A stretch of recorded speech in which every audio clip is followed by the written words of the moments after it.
Magandang araw po sa inyong lahat, mga minamahal naming ka-VBS. Welcome sa Voice and Vision Stories. Kamusta po kayong lahat sa inyong mga tahanan at bukrin?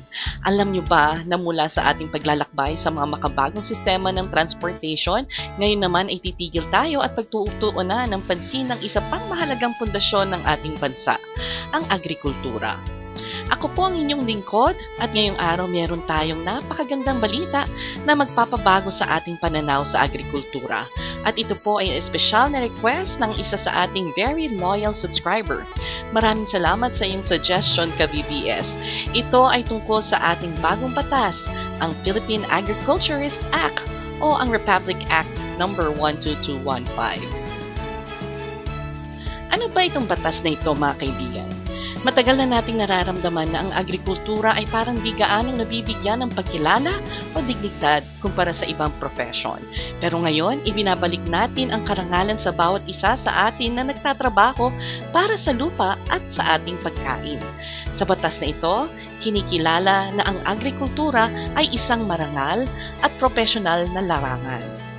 Ang batas na ito, ang Republic Act No. 12215, ay nilagdaan ni Pangulong Ferdinand R. Marcos Jr. noong May 29, 2025. Sa madaling salita, sariwang-sariwa pa ang batas na ito at nagbubukas ng bagong kabanata para sa ating sektor ng agrikultura. Ito ay magiging effective 15 days after itong mailathala sa Official Gazette o sa pahayagan. Anong ibig sabihin nito para sa atin? Lalo na sa mga nag-aaral ng agrikultura o plano pang maging agriculturist. Simple lang, kung ikaw ay isang agriculturist, yung nag-aaral ng agrikultura, nagpaplano at nagbibigay ng payo sa pagtanim at pag-aalaga ng hayop, mas bibigyan ka na ng importansya. Meron na tayong Professional Regulatory Board of Agriculture sa ilalim ng PRC.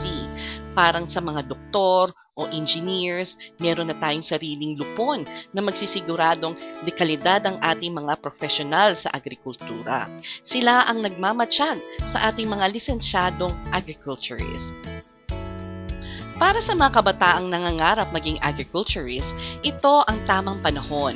Ang batas na ito ay naglalayong magkaroon ng lisensya ang mga agriculturist na magsisilbing patunay ng inyong galing at kaalaman. At ang pinakamahalaga rito, kung ikaw ay isang registered agriculturist, mas maganda na ang kalagayan mo sa trabaho. Meron ng minimum sa sweldo, lalo na kung ikaw ay nasa gobyerno.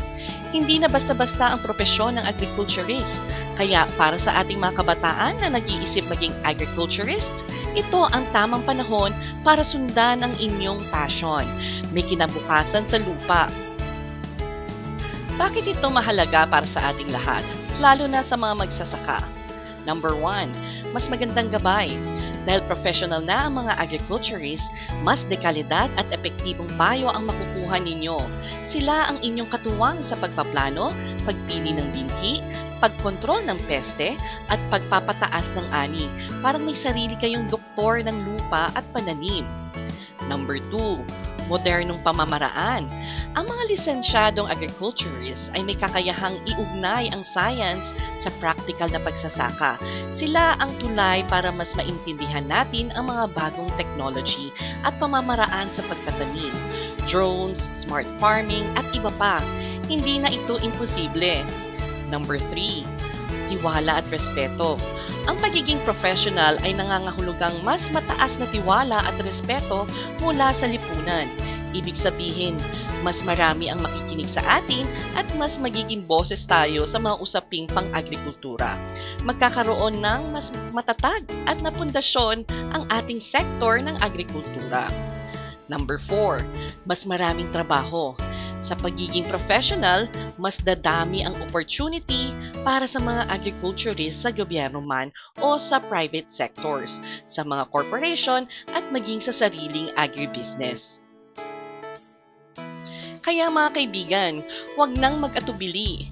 Ang batas na ito ay nagbubukas ng maraming pinto para sa mga magsasaka. Meron kayong maaasahang kasama para sa mga agriculturist. Meron na kayong matatag at kinikilalang profession. Para sa ating lahat, ito ay isang hakbang tungo sa mas malakas at mas masaganang agrikultura. Ngayon na ang panahon para ipagmalaki natin ang ating pagiging Pilipinong magsasaka at agriculturist. Sama-sama tayong bumangon at patunayan na ang agrikultura ang pundasyon ng ating kaunlaran. At dyan nagtatapos ang ating diskusyon sa napakagandang batas na ito. Sana mga ka-BBS ay marami kayong natutunan at na-inspire. Kung gusto niyo pa ng ganitong mga nakaka-motivate at nakaka-inform na videos tungkol sa ating agrikultura, huwag kalimutang mag-subscribe sa aming channel, pindutin lang ang bell icon para updated kayo sa aming mga bagong uploads, at mag-comment na rin kung anong topic pang agrikultura o ano pa ang gusto ninyong pag-usapan namin next. Maraming salamat po at hanggang sa muli. Mabuhay ang agrikulturang Pilipino!